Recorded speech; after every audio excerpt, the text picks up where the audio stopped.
CJ the Painkiller. Kevin Jackson. So we need to start acting like a big boy football. It's time for the jet tax to die. Wow. You're listening to Weapons Hot on SoundCloud.com and the Sports War Radio Network. Darnold fires one into the end zone. It is caught. That's a Jet touchdown. And now, here are your hosts, CJ DeSimone and Kevin Jackson. What's going on, Jets Nation? Welcome to another edition of the Weapons Hot podcast here on SoundCloud.com and the Sports War Radio Network. I'm your host, CJ the Painkiller DeSimone, and I am joined, as always, by my co-host and my partner in crime. Ladies and gentlemen, please put your hands together for Mr. Kevin Jackson. Oh yes. Here for another edition. Outstanding. Weapons Hot. We're ready to go. Got a lot to talk about. Got a special guest on with us tonight, CJ. Let's get it going, brother. Let's get it going. Yeah, you bet. And you know what? I'm going to bring in our special guest early. Normally, I'll do a little bit of a monologue as kind of give people an idea as to what we're going to talk about tonight. But, you know, a lot of people are really, really worried about this COVID-19 virus, otherwise nicknamed the coronavirus. So we're going to talk a little bit about that during the show. And actually, believe it or not, our special guest who I'm about to bring on also does a show called Snowman In The Morning. All right, so if that isn't a clue as to who our next guest is, don't worry, ladies and gentlemen. We are going to bring him in. Matter of fact, I want to bring him in right now. I got to find some really cool, intro music for him. And the problem is I haven't really, uploaded a lot of songs over here to the soundboard. So, I think we're going to do, what can we use? What exactly can we use? You know what? I think I know what we're going to use right here. Because, ladies and gentlemen, the school bell is ringing. You know why? Because school is about to be in session. So, ladies and gentlemen, please put your hands together for Mr. Brian Snow. Good evening, folks. Thanks for having me on, gentlemen. Much appreciated. Brian, obviously this is your first time being on the Weapons Hot podcast, and some fans have probably no idea who you are. This is maybe the first time that they're actually getting an opportunity to hear your voice. So if you could, please take a minute or two and tell our listening public just a little bit about yourself. Born and raised in Chicago. I've been a sports announcer going into my 25th year. Been a sports talk host for 7 of those years. Started Snowman In The Morning in 2013, and in October this year, it'll be season 7.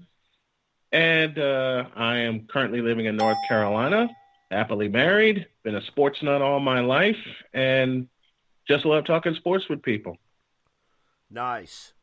Yeah, this is just awesome to bring you on because I got an opportunity to listen to one of your episodes of Snowman In The Morning, and I do have to say you have first off, you have a great voice for radio. Secondly, you are very knowledgeable about everything that you put out. When you spell out a show, you literally give your bullet points. You have your facts. You're surrounded by your facts, and you're, in my opinion, you're one of the better podcasts out there to listen to.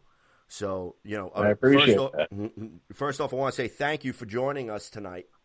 And now, we're going to jump into the deep end of the pool, guys. So, the NFL and the NFLPA has actually ratified and put into effect, by a very slim margin, by the way, the new NFLCBA, which we actually talked a little bit about on our pilot episode. So I wanted to get your guys' thoughts on it. So, Jax, I'm going to start with you, and then we're going to circle around to the Snowman.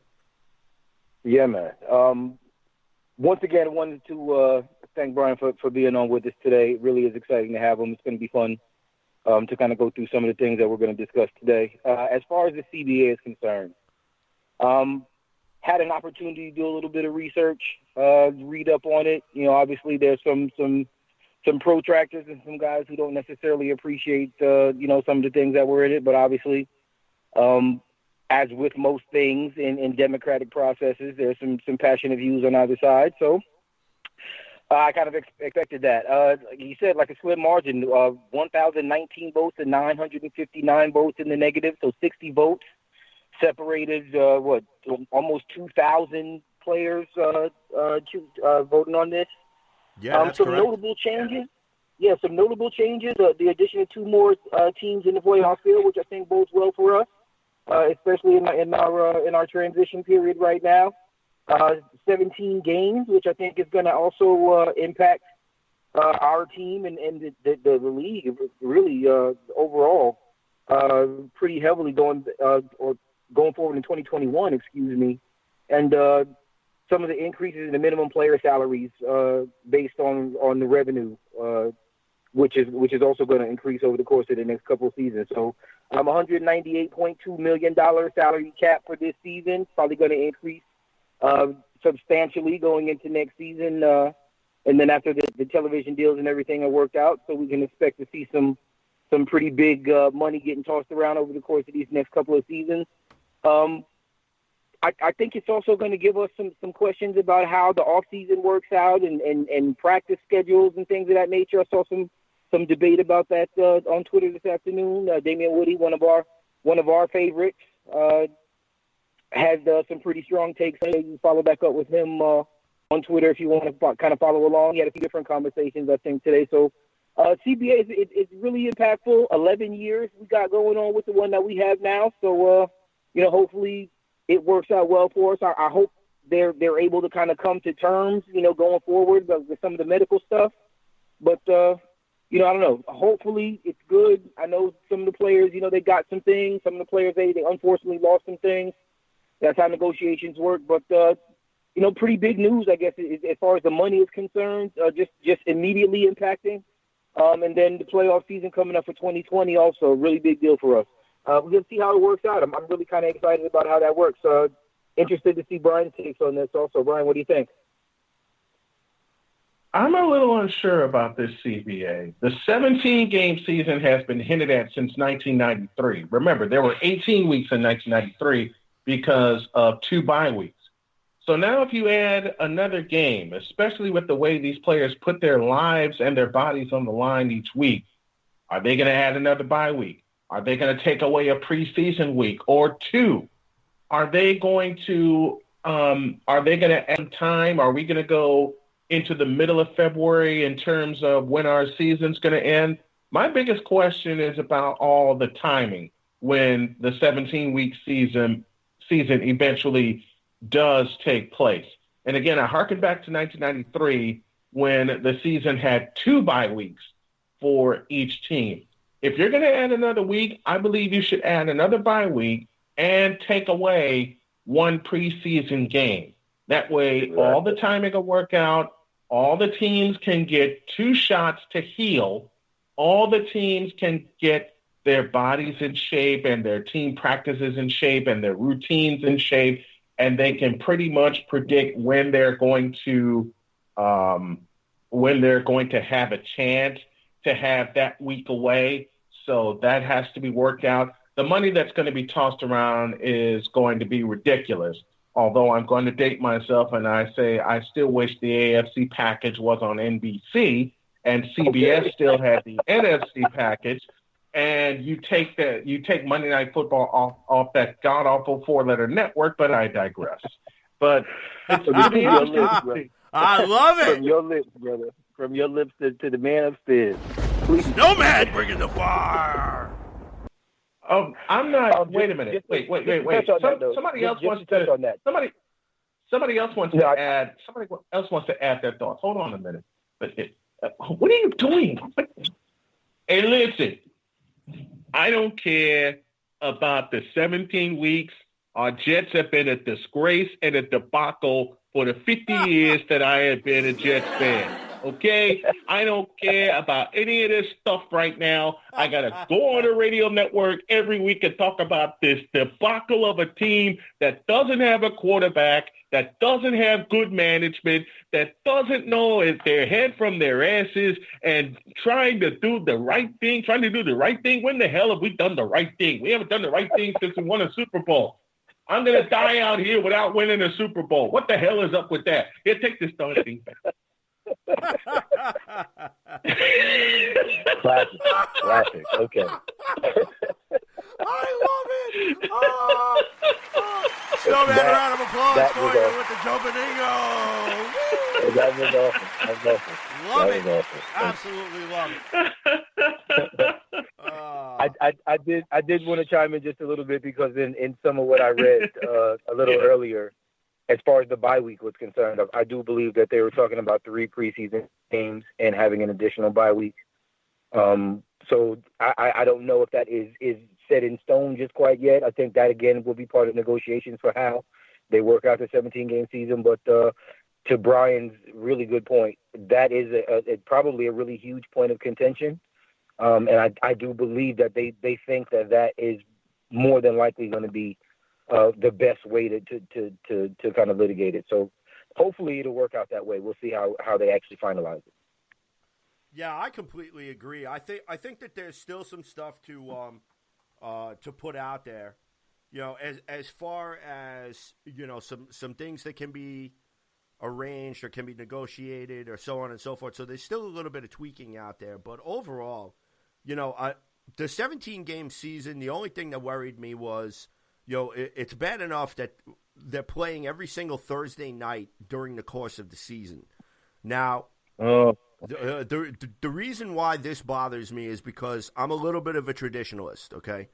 I would much rather have the Thursday night games start after Thanksgiving, the way that they always have for the past 50 years, rather than have to watch the Rams play, you know, the Dolphins in a 7-3 snooze mustard fest. Uniforms. Right. You know, it's like, oh, well, it's going to be Color Rush night, and, oh, we're going to do this. You know, look, this is the NFL, and I just don't think that the NFL needs to resort to gimmicky crap in order to sell its product. Okay? If you put teams out there that are good, that are busting their ass to move up and down the standings, they're trying to get those wins. They're trying to improve the standings, whether it's interdivisional play, whether it's interconference play, or what have you. You know, every single one of these games means something.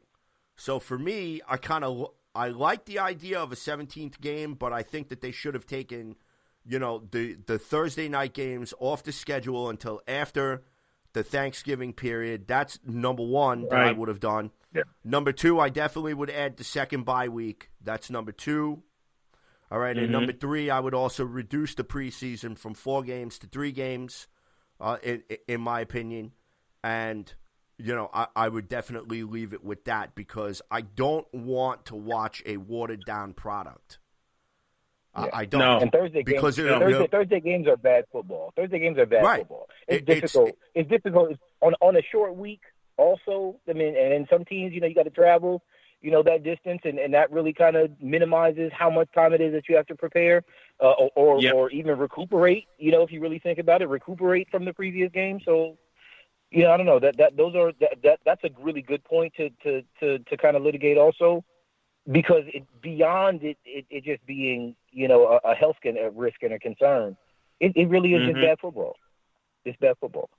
Yeah, because really the only time I got really introduced to Thursday football was Thanksgiving Day, and you only had 2 home teams that day, the Detroit Lions and the Dallas Cowboys, and you only had to worry about those teams playing on a short week.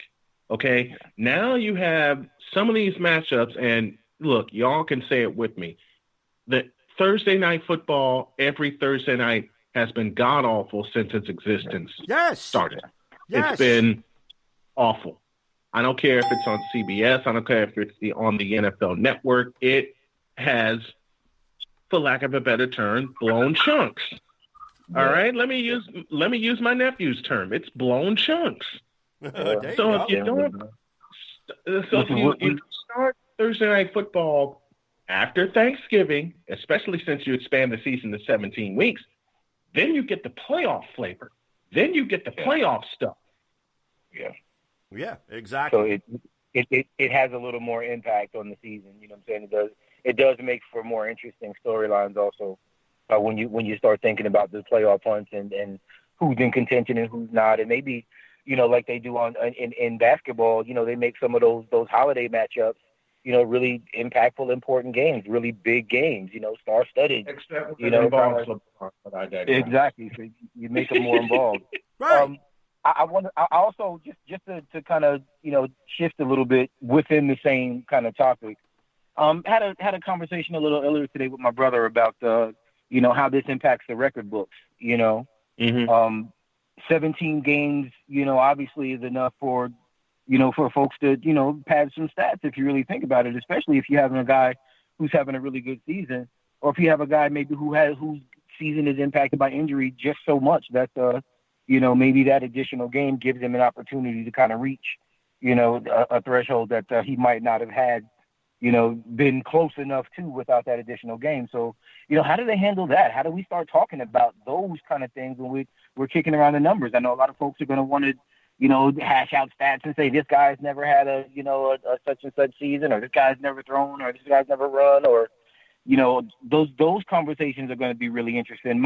I would like to, kind of get your guys' thoughts on, is that really going to be impactful? Does it really make that big of a deal at this point, or is it going to be something that really over the course of, I guess the rest of the season or the rest of the league history, is it going to be something that really does make a difference? I know we've increased games previously, and those, kind of eras are a little different in how they're seen, but this is all, already a league that puts up a lot of numbers, an offensive league.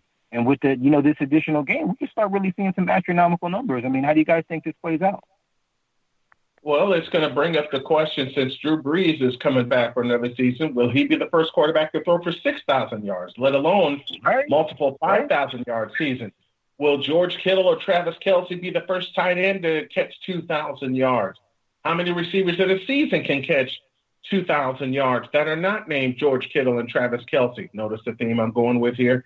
How many running backs can we get to have 2,000 yards in a season? Can there be multiple running backs with 2,000-yard seasons? So records will be on the line and will fall when you add that extra week. Gentlemen, I couldn't have said it more, because you know what? We're starting to think about how traditional records in the NFL that we've looked upon for so many years, where we've said, who's going to be the first quarterback to throw for 4,000 yards. Now it's going to be who's going to throw for 5,000 yards, who's possibly going to throw for 6,000 yards, okay, which you guys just brought up. With the NFL being a passing league, and now it seems like more and more where defensive teams are becoming a somewhat thing of the past, where it's almost as if the NFL is trying to take a page almost out of the Arena League football teams' playbook, where, people will find 48 to 45 games exciting and so on and so forth. And exciting as it can be to an extent, but for a defensive coordinator, you must be ready to rip your hair out, because you cannot stop the opposing team's offense. Okay? Yeah, just the ask whole the New purpose Orleans of Saints having when your they face the defense on the field 49ers. is to stop the opposing team's offense. Okay? Right. So, I said, just ask the defensive coordinator in New Orleans who thought he could stop Jimmy Garoppolo and the 49ers until Garoppolo pulled a miracle in New Orleans. Okay, so we have Exhibit A, right? Yeah. We also have just one little small nugget, I guess, just because it is within our division, about the undefeated season. I know we hardly ever talk about that anymore, obviously because of how difficult it is to achieve that task. But now we're just adding another step in the ladder, another rung in the ladder, so to speak, and it's going to be really hard to kind of get there. So. It's going to be important. It's going to be important how some of the other little smaller details shake out. But overall, I don't know. I think the next few seasons, I think we're gonna see some really negative commentary about it.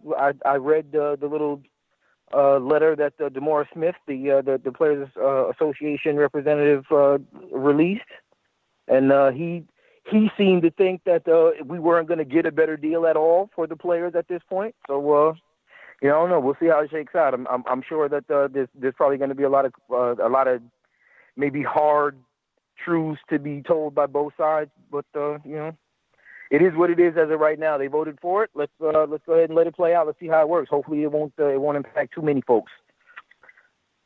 Yeah, I completely agree. So now, since pretty much we've kind of beat this new NFL CBA to death, just about more and more. Although I think Kevin and I could probably do an entire show just on the CBA and the impacts and the ramifications that it will have on so many different things, but I know we'd probably put our listeners to sleep. And no, we just don't do that here on the Weapons Hot podcast, okay?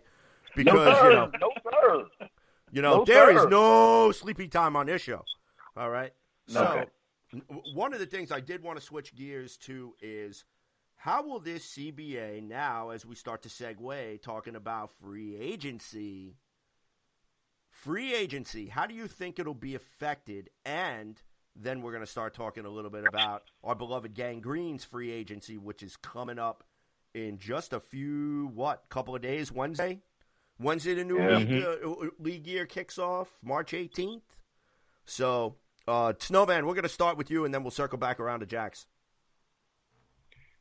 Well, first of all, I've been a 49er fan since 1981. Yeah, and yes, I'm an old fart. Or the words of one George Carlin. Yeah, I'm an old fart. I can't help it. But the free agency is going to be interesting because of some of the hot commodities that are on the market right now. Here's a question for you, gentlemen. Have you noticed that, especially in the quarterback department, the top free agents are plus 40, as in plus 40 years old? Tom Brady, Phillip Rivers. When have we ever had a free agency kickoff like that? Because Tannehill is going back to Tennessee. The 49ers are not going to pursue Tom Brady, and I'm glad they're not. Give the young kid a chance to win you one. And he's going to win the 49ers a couple of them before it's over.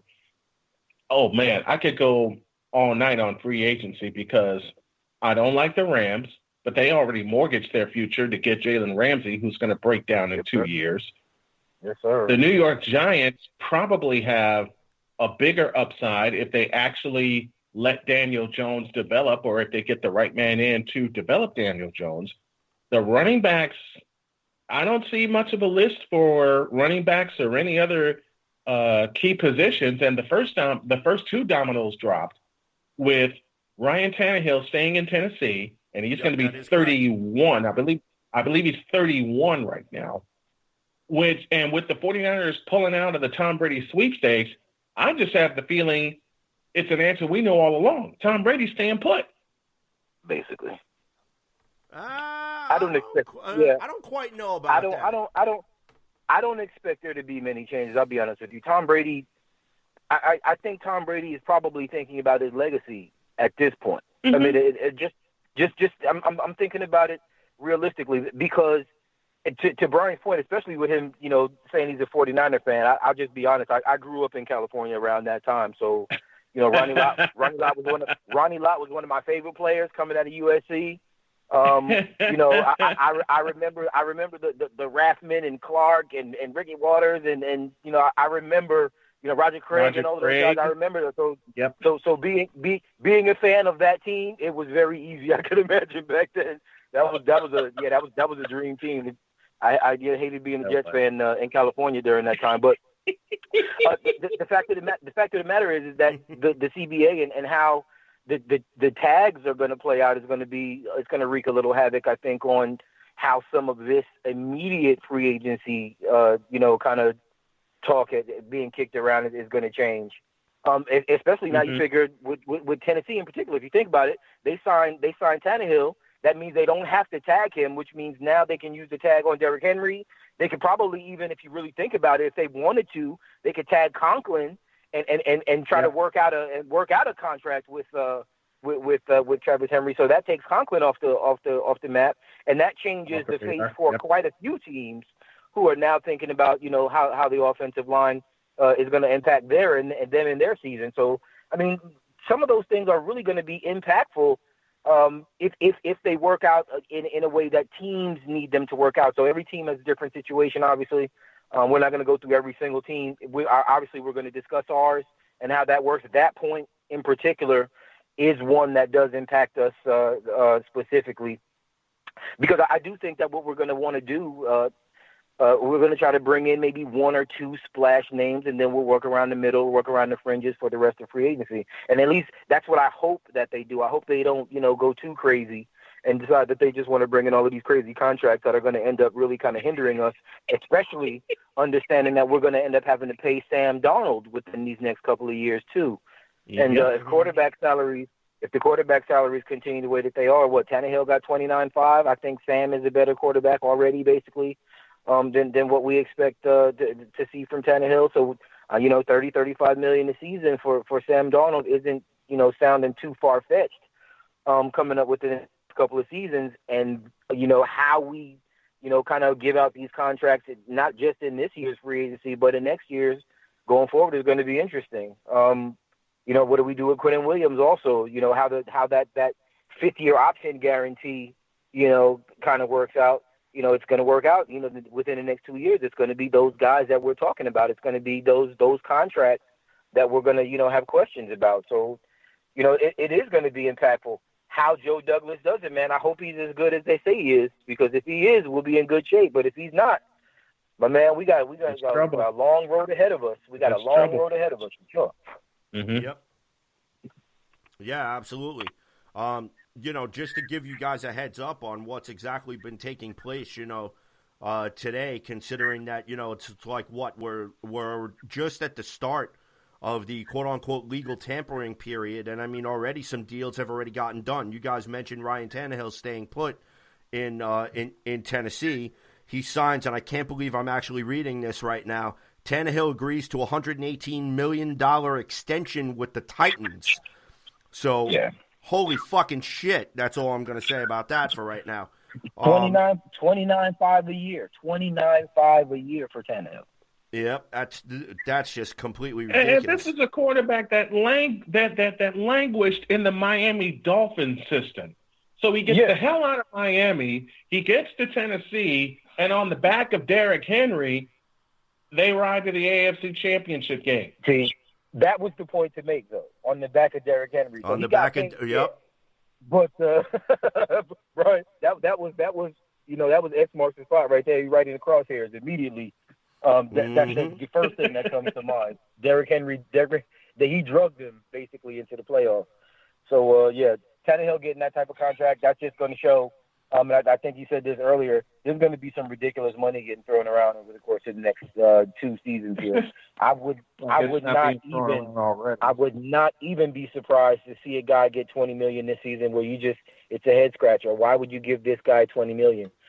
Because the money's going there. That's what, you know. I also expect to see, and just to the point about, you know, maybe the middle tier salaries, I'm expecting to see a lot of free agents, you know, get retained by their teams. I know we have the longest list of players on this team that really kind of needs to get re-signed.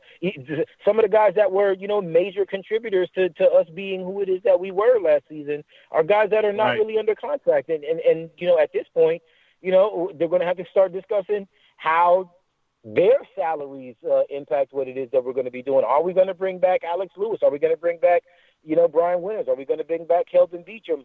In spots that, you know, obviously are some of the most impactful because of our offensive line situation. Right. You know, do we bring back Bilal Powell? You know, how do we have to throw the house at at Brian Poole to bring him back? You know, we don't have any cornerback. The only cornerback we have on contract. Yeah, I mean, we don't have any running backs behind Le'Veon Bell. The only cornerback we have as of right now is Bless Austin, who he's a decent, you know, guy to have on the roster, but those knee injuries, I mean, we talked about this a couple of weeks. They scared the shit out of me. So, you know, there's a lot there's a lot that needs to be done right now, and I think these dollar figures that we're going to be hearing getting kicked around soon, I mean, they're going to be telling about how many teams really, are able to make splash, moves in free agency this season, and really what would be, what now would constitute a splash move. I mean, just within our own framework, is a splash move giving Robbie $13 million, knowing now we have a little bit more money to play with? Do we go ahead and give Jamal Adams that 17, 18 mil? Do we do that now because we've got some money and we've got some contract flexibility, maybe, depending upon who else it is that we bring in? Free agency, man, it was a big deal. The biggest mistake that the Jets made was getting rid of McCagnon. McCagnon actually made some correct moves, and then Adam Gase pushed him out. I don't know about that. I'm very thankful that we got rid of Mike McCagnon, to be perfectly honest with you. Really? Couldn't draft for shit. Couldn't draft for shit. Was horrible. Okay, I'll give you that. When it comes to play. So, I mean, the GM's role is to build, organizationally, build your player base. Kevin, Kev, I got to jump in on this one. He was the hottest garbage. I got to jump in on this one because, oh my God, when I fucking hear Mike McCagnon's name, holy shit, do the guns come out? Okay, are you gonna turn into Joe Batingo now? Okay, that fucking piece of shit couldn't draft his ass with two hands and a fucking flashlight. Okay, and ladies and gentlemen, I apologize for the profanity, but you guys know how I get. You guys know my rants on Mike McCagnon are well documented. Okay, well documented. Mike McCagnon's a hot button issue. The reason why the New York Jets have the holds that they have is because this fucking guy doesn't know how to draft. If it was just a one-round draft, the first-round drafts, oh, yeah, we'd have a fucking Pro Bowl team. But you know what? The rounds 2 through 7, he couldn't find his ass with two hands and a map. You're going to call him a good GM? Yeah, better than a, we haven't had worse than a 50%. We haven't had a good draft since Tannenbaum has been here. I should not have brought up his name, and I sincerely apologize. I think we haven't had a good, we haven't had a solid draft since Tannenbaum has been here. If you really think about it. Let me make an apology right now. CJ, I sincerely apologize, and I will never curse and say his name in your presence again. McCagnon is a four-letter word. Listen. McCagnon's right up there with Stephen Hill. I have the feeling. There you go. If I ever appear on this show again, and I think I will, if I want to turn CJ into Joe Benigno uncensored, all I got to do. Oh my God! There it is. That's the trigger. If I ever want to turn CJ into Joe Benigno uncensored, all I have to do is mention that name. Okay. That is the trigger. That's the trigger, boy. That's the trigger. Oh, boy. Okay, that name to him is like LeBron James to me. That'll get me swearing in a heart. Wow. Yeah. Wow. LeBron is definitely LeBron's a hot topic. We're crossing into politics right now, guys. We need to ease up a little bit. I don't have enough alcohol in my system to brave those waters. Right for that. Yeah, never that. All right, so I kind of wanted to.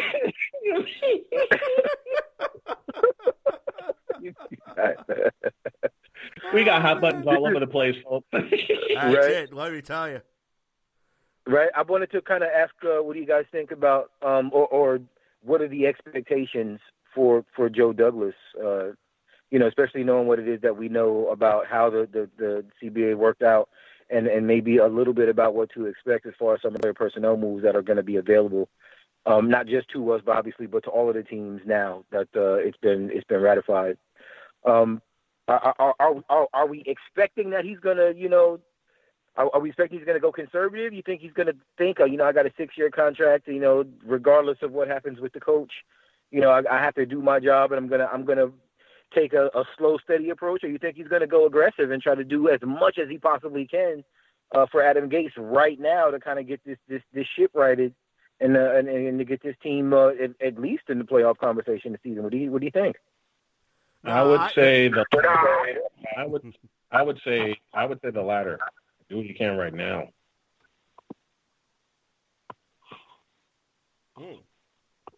Interesting. I don't think it's going to be that. I think that Joe Douglas knows with the assets that he's got that all of these holes that he has to fill is not going to take one off season to fill. It's going to take multiple off seasons to fill. And I think right now it's going to be a little bit of a slow and steady, more methodical approach. I don't expect him to have that splash signing or anything like that. I think that Joe Douglas's plan right now is, number one, to rebuild that offensive line to form a wall around Sam Darnold. I think also his plan is to address the cornerback position. And I think that another thing is he wants to establish some depth on this team. So unless there is a particular guy that Adam Gase is saying, I want you to go out and get this guy, and I don't care what it takes, I need this guy in order to be successful, I don't think that we're going to see a lot of splash moves. And actually, I'm kind of glad that Kevin segued into this, because the top 10 players at least that are on the Jets' radar, Joe Thuney, guard from the New England Patriots, we already knew that. Jack Conklin, tackle from the Tennessee Titans. Graham Glasgow, who's a center guard. This is a pick I know that Kevin likes very much. Also, Halapul Vaitai, okay, otherwise known as Big V. Okay, so from the Philadelphia Eagles, he's a target that the Jets are expected to go after. Brashard Perryman, which is a head scratcher to me because, Brashard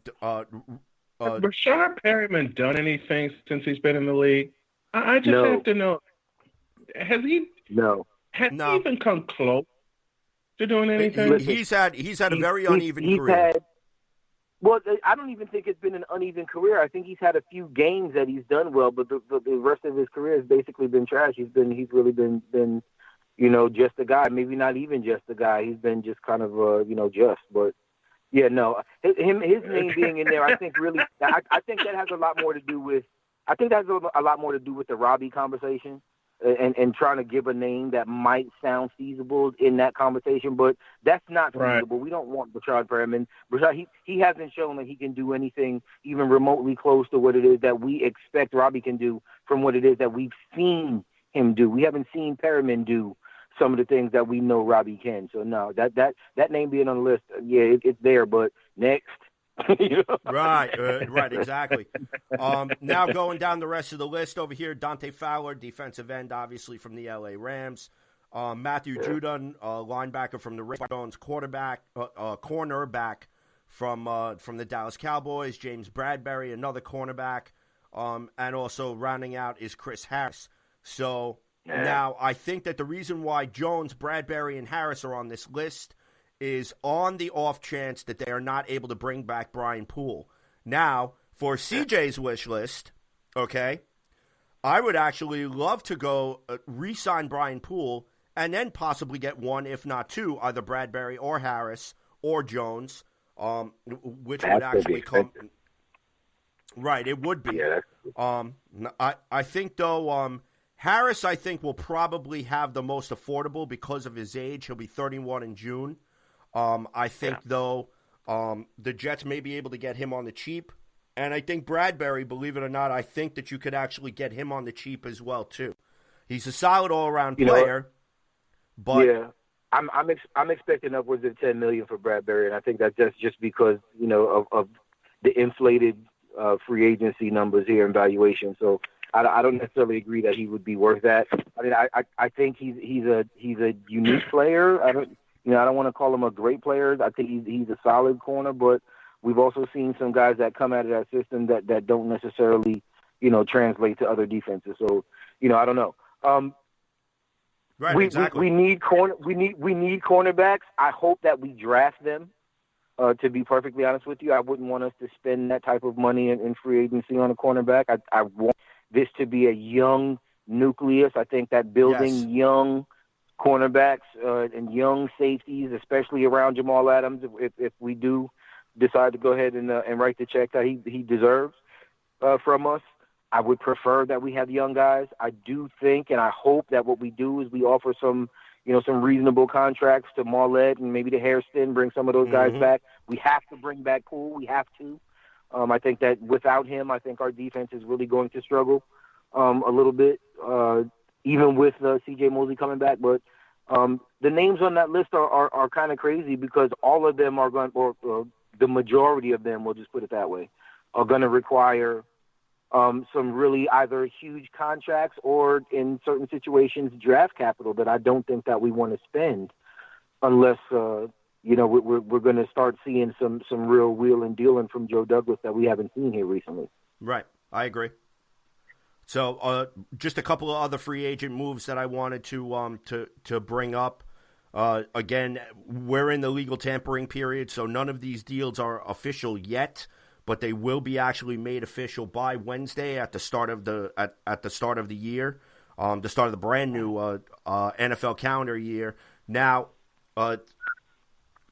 no mention has been made at this time about delaying the start of free agency or the start of the NFL free agency calendar year, however you want to plan it, because of the COVID-19 virus. Now, I want to put this out there because this is an incredibly fluid situation. We're actually going to speak about this a little bit later in the show. But again, just to rein it back in, a couple of other deals that are worth mentioning. Roby signs a 3-year, $36 million deal with the Texans. The Jaguars, again, there seems to be a mass exodus from that franchise. They agreed to trade defensive end Calais Campbell to the Ravens. That was huge. Now, the Colts actually talked Anthony Costanzo out of retirement, and they bring him back on a 2-year deal, totaling $33 million. So that's definitely something. Also, Brandon Scherf was also hit with the franchise tag from the Washington Redskins. So the only way to acquire him is going to be via trade. It's going to be very interesting as to see the Trent Williams situation has, in fact, picked up some steam that teams are, in fact, contacting the Washington Redskins about the disgruntled offensive lineman and quite possibly may look to move him. However, Ron Rivera has actually publicly come out and said that both Brandon Scherf and Trent Williams are not going anywhere. So we will see exactly how that situation, which appears to be fluid day by day, depending on who you talk to, how that situation is going to shake out. So, and of course, the aforementioned, we talked about Ryan Tannehill and his extension, which means Tom Brady is not going to Tennessee.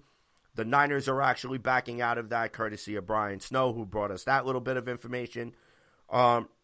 The only other places that Brady could end up going, he could go to the Chargers, he could go to Vegas to go with the Raiders, or he could stay put in New England. So that's going to be very interesting as to see where exactly he ends up there.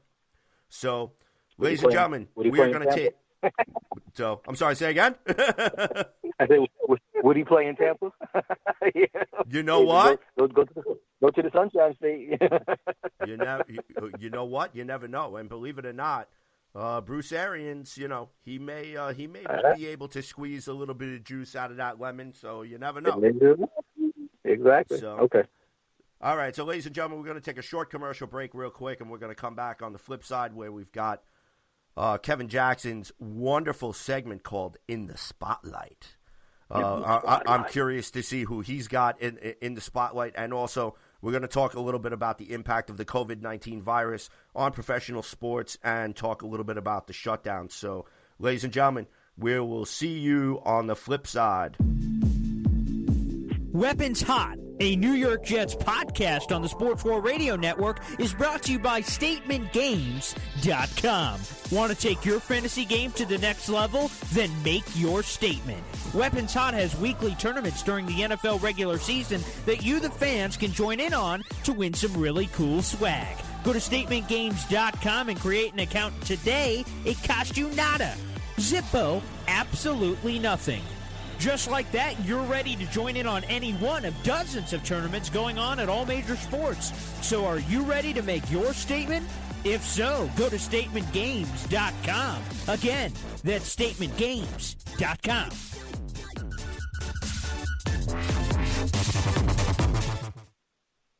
Welcome back to Weapons Hot, a New York Jets podcast on SoundCloud.com and Sports War Radio Network. This station is now the ultimate power in the universe. So now comes the part where, as I segued out of the before the commercial break, we've got some interesting news a little bit on COVID-19. Now, before the show comes to a grinding halt in talking about COVID-19, because this has become a little bit of a touchy subject for most people, I want to keep everybody jubilant and happy, and it's time for my partner in crime segment known as In the Spotlight With Kevin Jackson. Spotlight.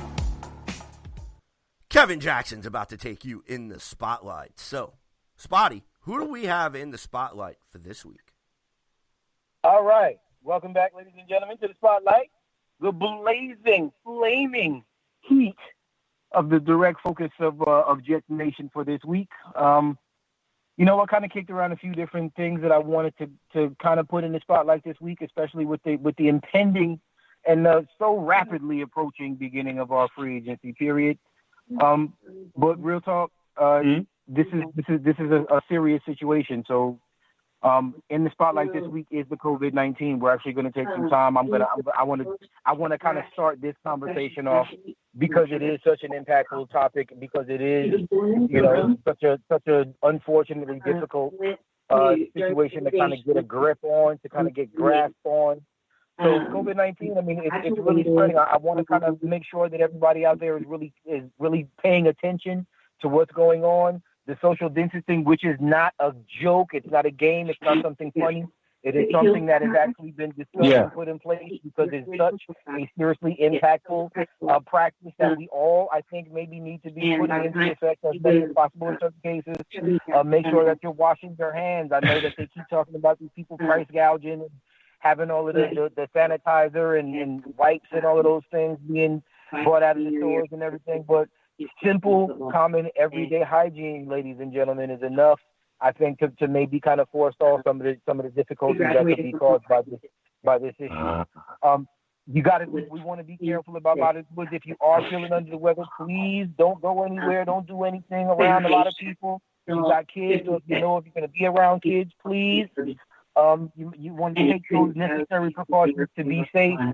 CJ, I don't want to go too deep into this on my own because I'm just going to start rambling and ranting because I really have some serious concerns about this. I think people that aren't, panicking or want, or not necessarily panicking, I'm going to say panic, but people that aren't taking this serious are really kind of creating a difficult environment for us, and we have some work that we need to do to keep everybody safe. So I know you got some information about this. I want to talk to you, but in the spotlight this week, health, wellness, safety, well-being of everyone, not just Jets fans, but everybody in the world. And it is a global thing right now. Let's be careful.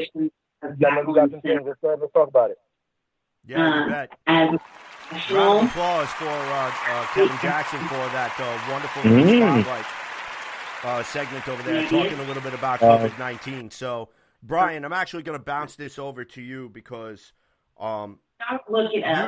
you doing your show, Snowman in the Morning. I know that you also cover the National Basketball Association, and they actually took the lead as far as actually stopping all professional operations right after one of their players had tested positive and did not know that he tested positive for the coronavirus.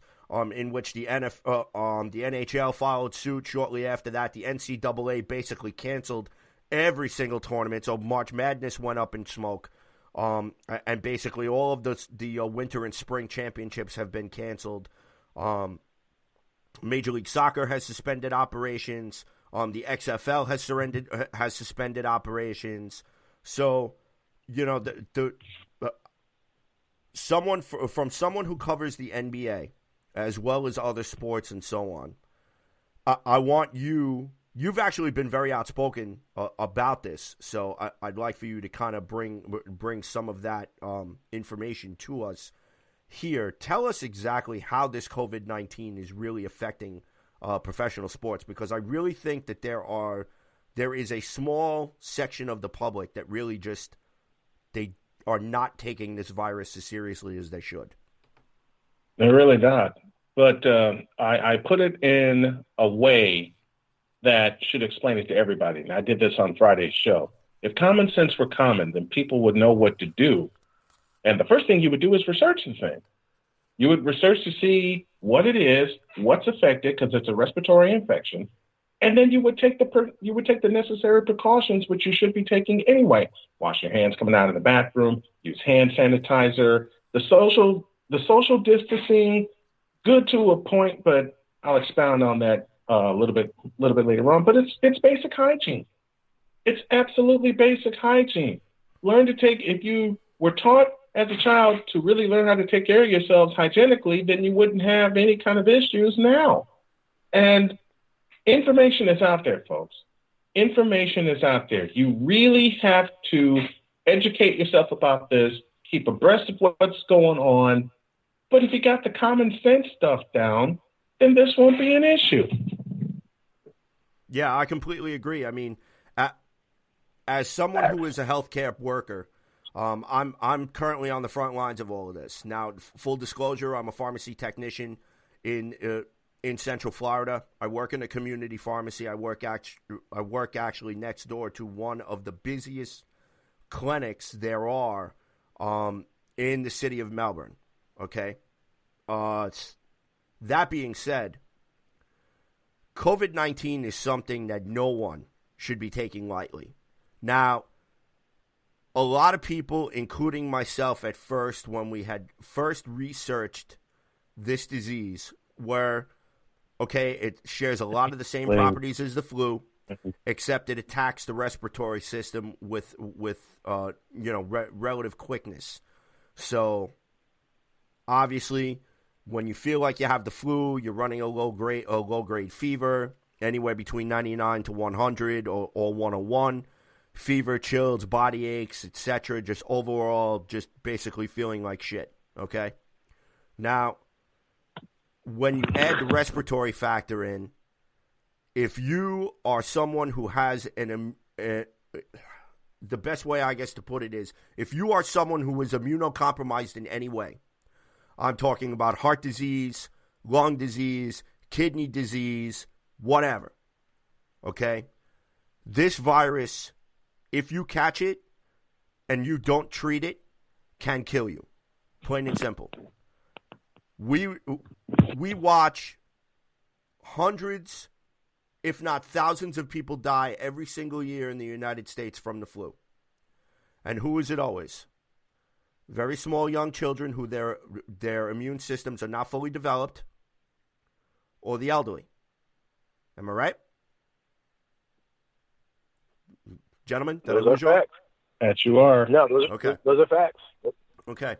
So now, that being said, when I see stuff on social media about people buying like 6,000 rolls of toilet paper and like 117 bottles of hand sanitizer and, 12 cases of Lysol disinfectant wipes and just there being sheer, utter, and complete panic and chaos, it makes me scratch my head and say, what the fuck were you people doing beforehand? Were you not washing your hands after you came out of the bathroom? Especially about the toilet paper.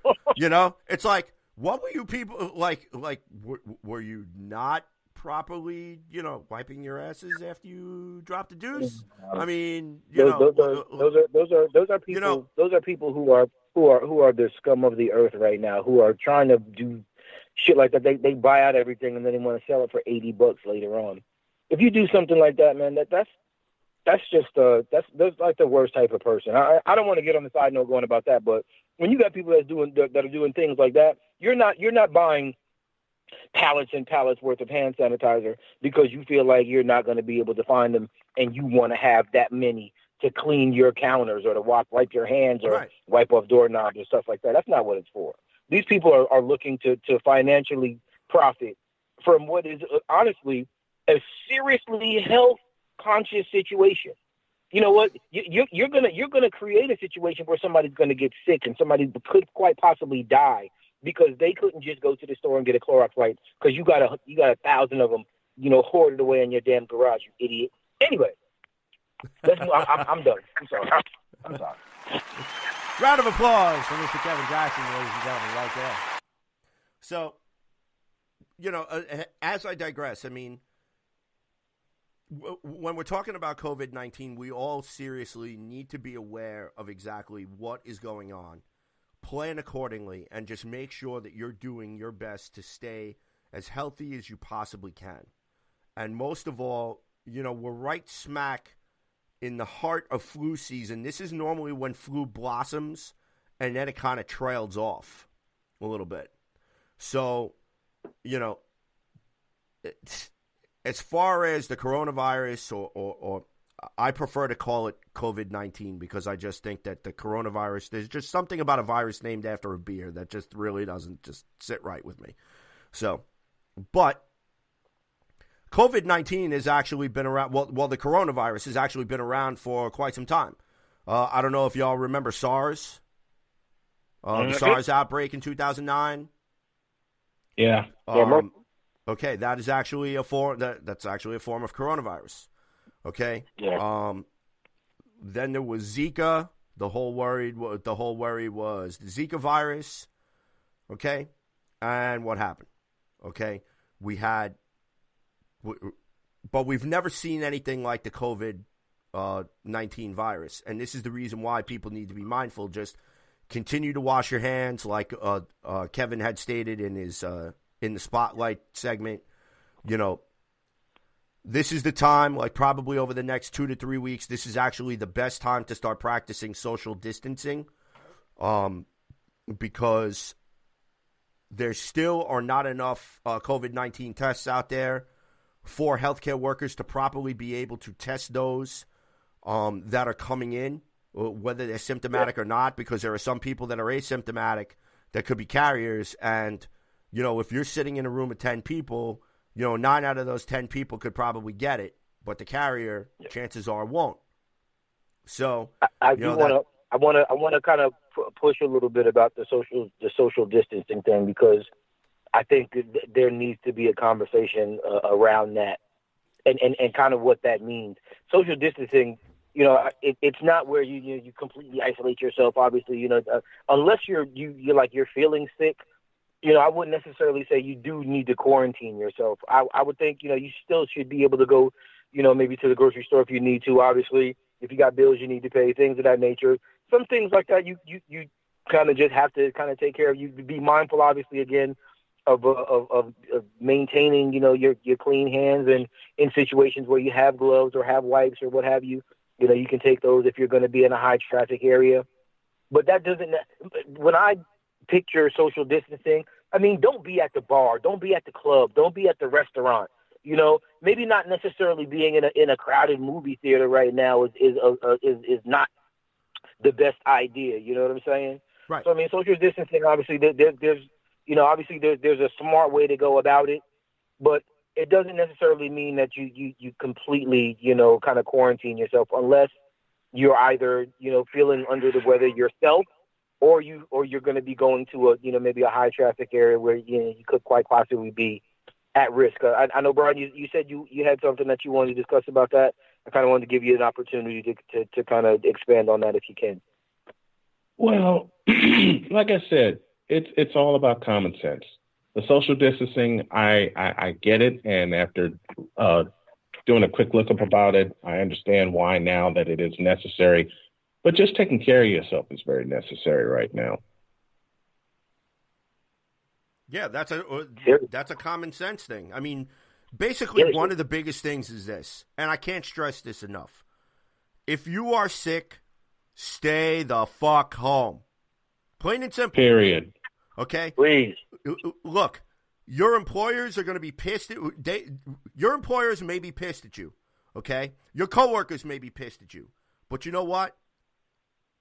I think they'll be even more pissed at you if you die. Okay? I don't even know why I just said that, but or if you got them sick. You know what I'm saying? Okay. Your boss can be pissed off at you for a day, but if your whole business is shut down because everybody's sick, or because a large majority of the folks got sick from one person, who was being irresponsible, that's obviously a much bigger picture to have to look at. So, Brian, you're making exactly. a This great is not point. the time. This is not the time for heroes. Okay, I mean, look, there are some people that I can understand. They have to go to work sick, or they have to go to work, period, because they just don't have sick time.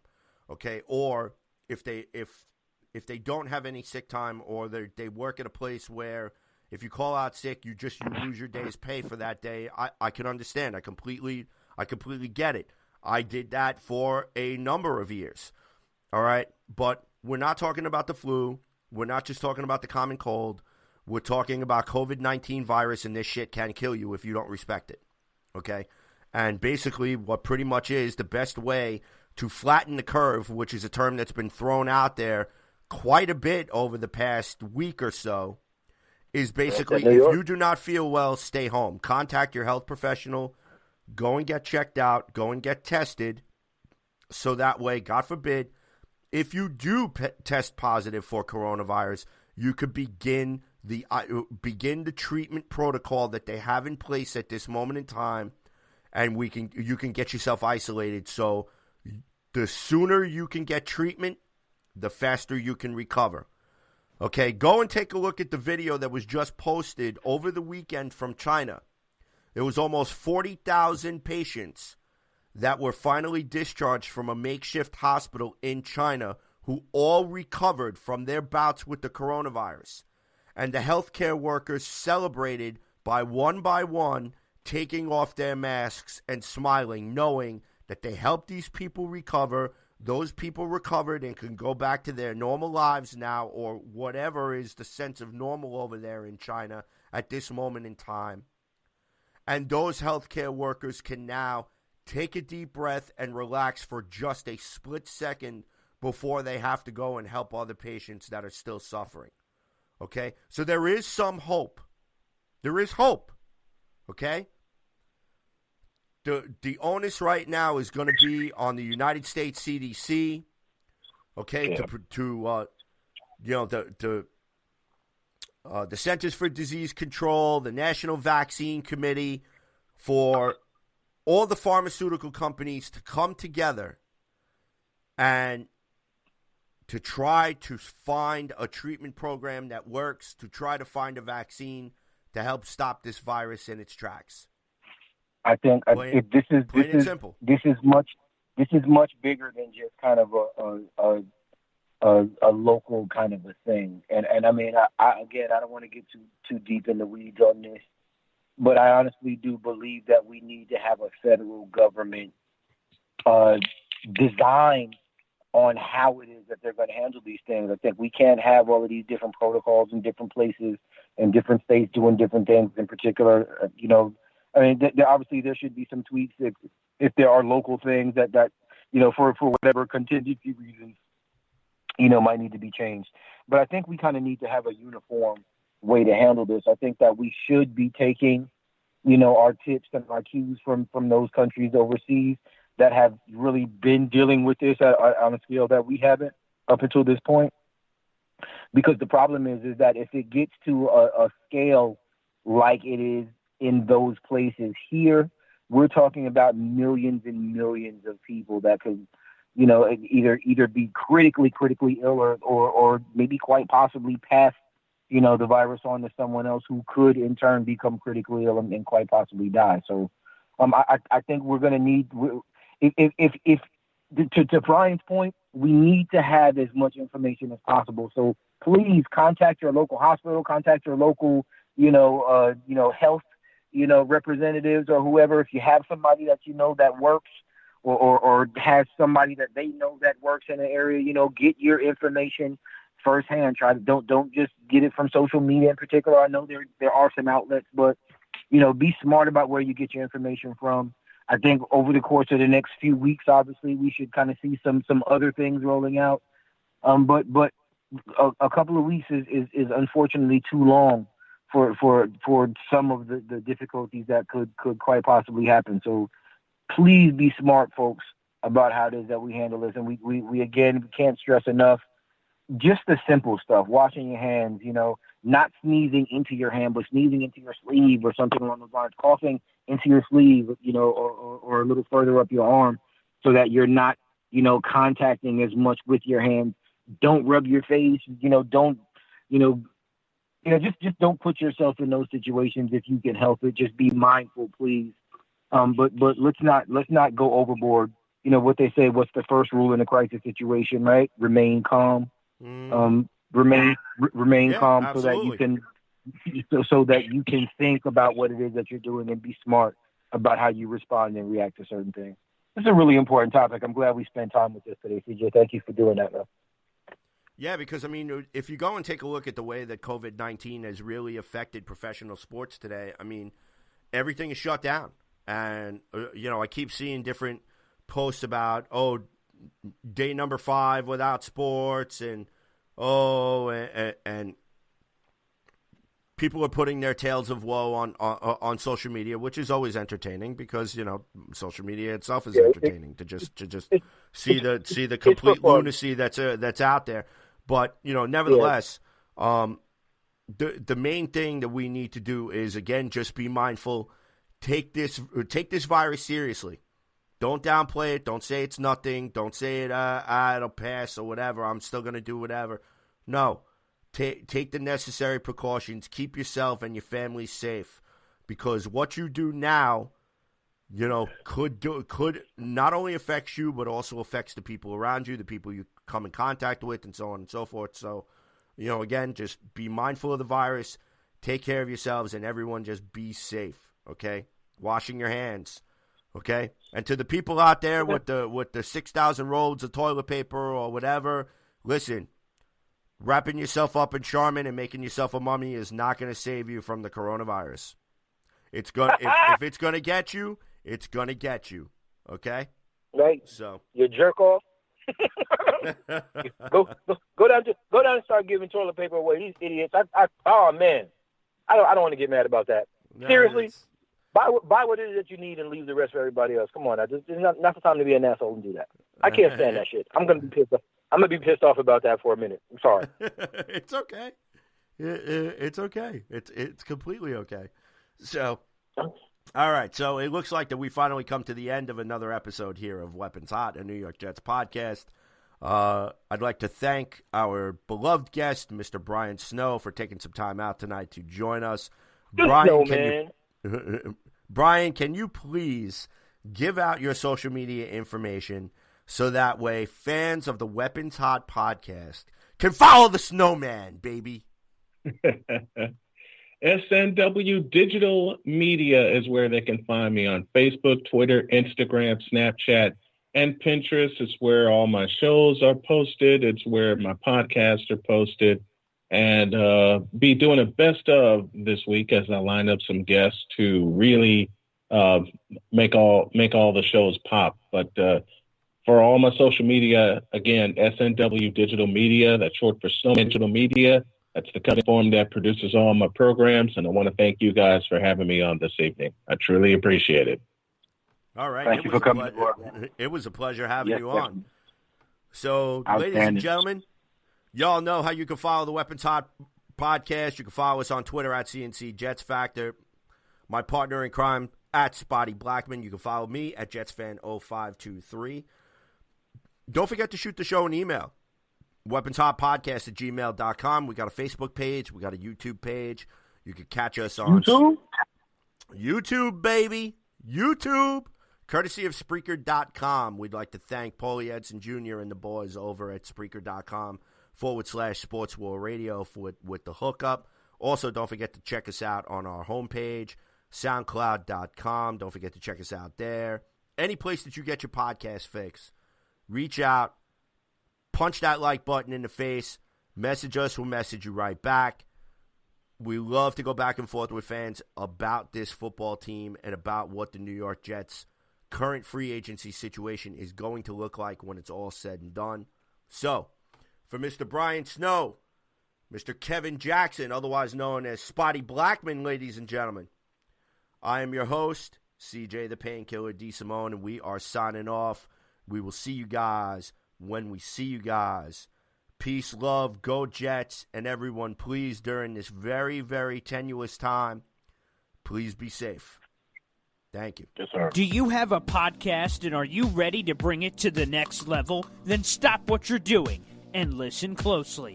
It's time to join the Sports War Radio family. It's a platform made by the fans for the fans. We can help with graphic imaging, commercial radio production, and reaching a much larger audience. Every day you're not improving your podcast, your competition is. What are you waiting for? Email us at sportswarradio@gmail.com.